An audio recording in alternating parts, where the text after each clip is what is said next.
Hello, my name is Hayden Smith and I'm a criminology professor at the University of South Carolina.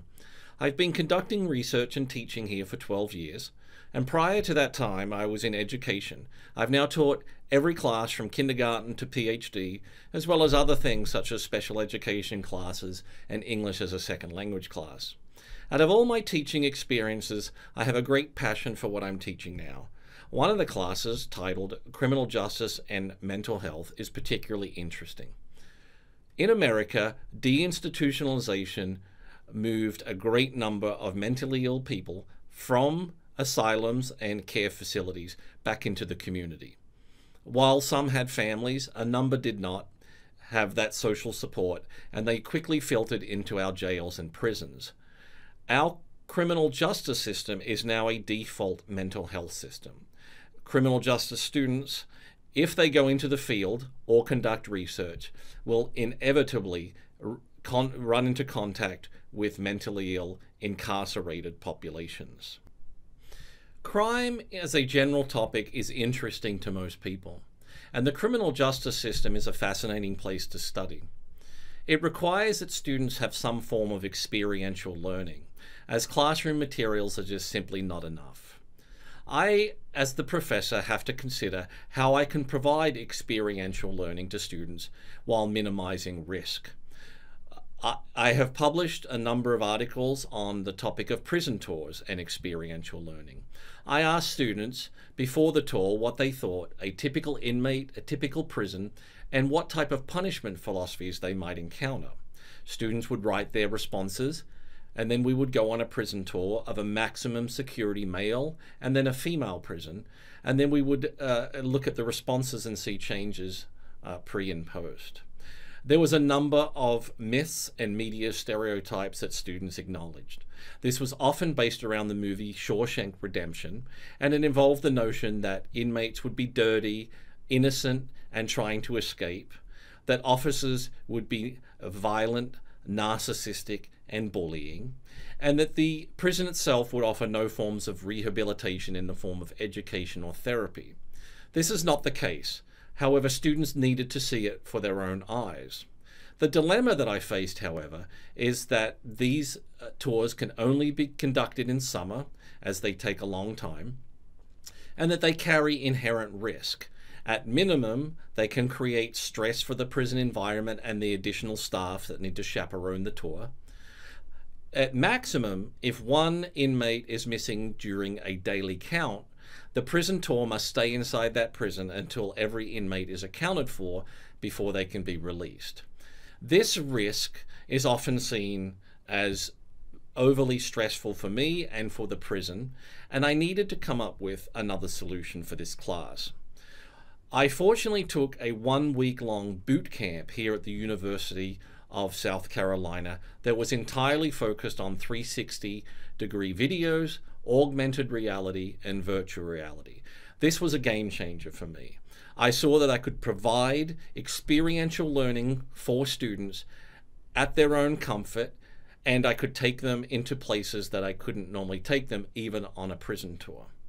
These videos are freely available on YouTube, and they also show the positive aspects of prison, such as therapeutic programming, visitation from families, and other sorts of training and education and rehabilitation programs. The one exercise that I'm working on in my class now involves 3 components. First, students can look at their phone, or if they have a head-mounted device, they can use that, to immerse themselves in some of the routine mental illnesses that a practitioner will encounter in the field.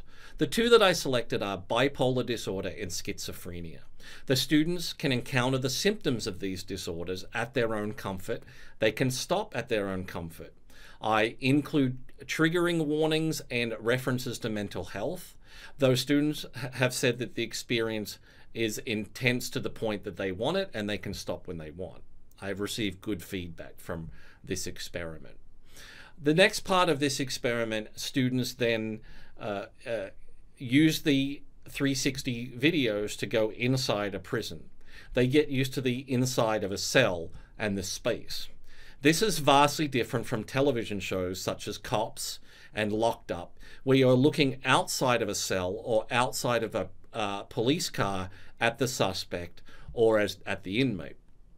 A number of concepts that are taught in criminology require that the student experience the role as an inmate or as a suspect in order to better understand the criminal justice system.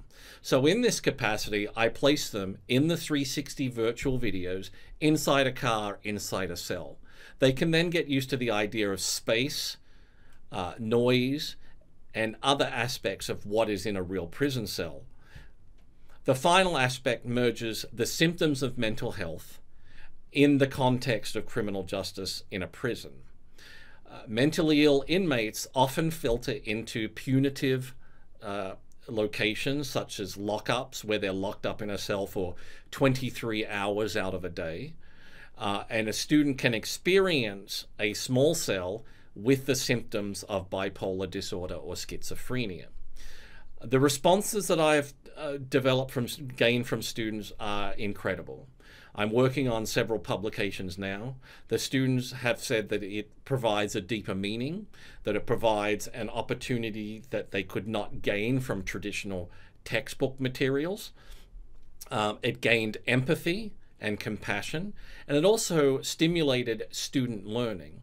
A number of students said that they were visual learners, and that this was not a cop-out to not reading books, but it was actually a method to help them learn better as it complemented the classroom materials. Classroom materials include my interactive lecture where I'm talking and communicating in the lecture. It includes the virtual reality, traditional textbooks and readings from criminology and public health, as well as interviews with staff and ex-offenders.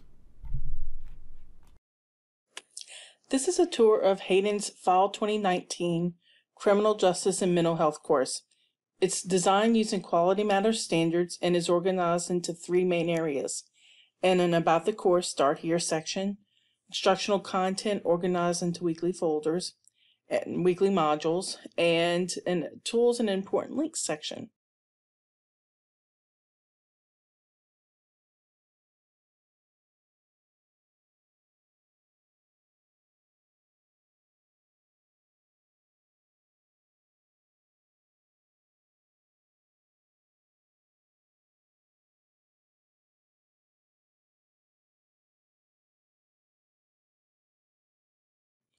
We're going to take a look at Hayden's Module 6, which is where he introduces virtual reality to provide an experiential learning opportunity for students.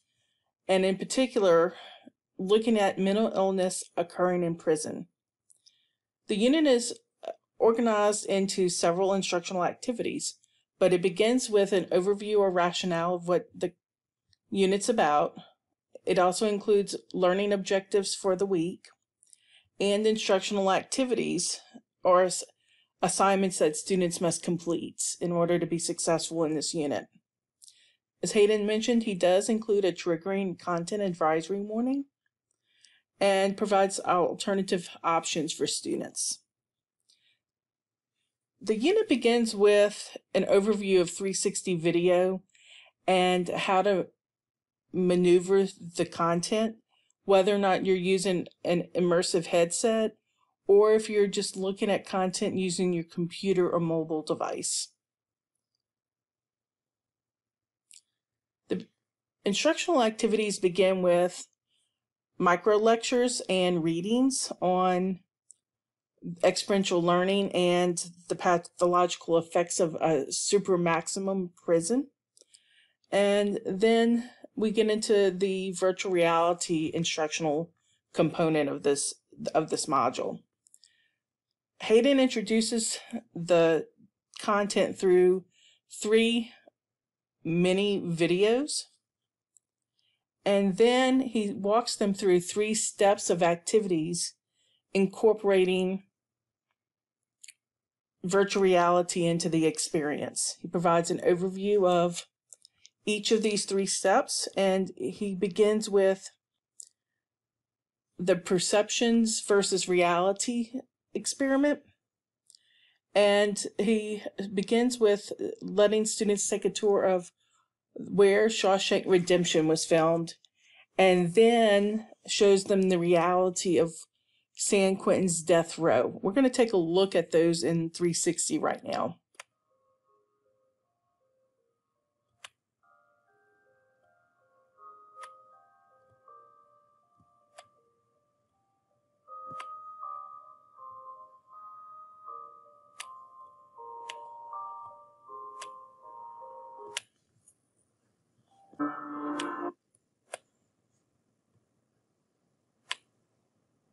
Historic San Quentin State Prison. Today we're here for a media tour of California's death row. I'm with Lieutenant Sam Robinson, the Public Information Officer at San Quentin State Prison. Where are we at right now? Security housing here in the state of California. Currently, we house condemned inmates that have worked for 20 years. You were condemned in what county? County. Can you tell me about your day here, how you spend your time? Phobic in the cell? Find things to do. There's always something to do. Thank you very much. The second step is for students to experience bipolar and schizophrenia and to explore the concepts of mental illness and patients and families. This fizzing sensation. Just my energy and euphoria was moving me almost, directing me. It's like flipping through the channels on a TV where You isolate yourself. something has absolutely taken control of your mind. It's a dangerous thing because suicide enters your mind. Nothing can fix the unhappiness that you have. It feels like Following a bipolar experience, students move into understanding what schizophrenia is like.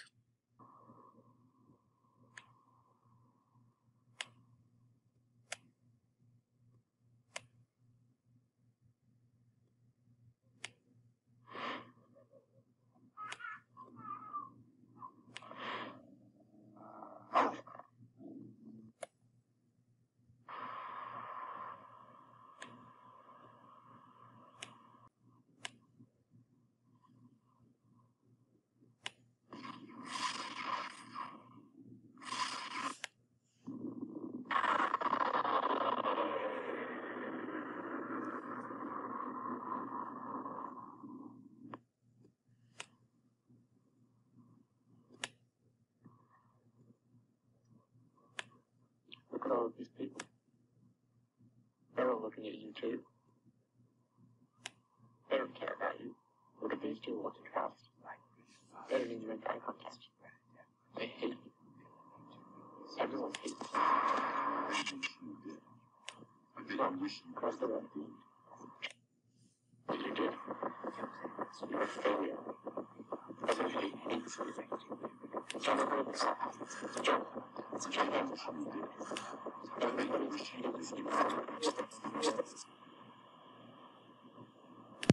The third step in this process of experiential learning is seeing what it's like living in a prison with mental illness, in particular, solitary confinement. For 23 hours a day. You can be sent to solitary for this will be like what? 46.2. Right out of 90 days. Yelling too fast, body's legal again. Any kind of drugs. Looking at it, correction officer. Just looking at it. Having too many rolls of toilet paper is 90 days extra. Too many postage stamps. Eating all of your food is uncounted for day. There are over 81,000 other Americans in a box this size right now, living virtually free of human contact for periods ranging from days to decades. Far from being a measure reserved for the work. I would like to have another guy. They gave up hope to achieve torture. The final two activities are a post-experiential learning VR discussion, reflection activity, and a module quiz. That's the challenge I face with students. How can I provide experiential learning in a safe and effective manner that can benefit the pedagogy in the classroom, and for students continuing their research can provide a foundation on which they conduct their research, and for people going into the role of practitioner, it can provide them the skills, knowledge, and a basis of understanding to better do their jobs.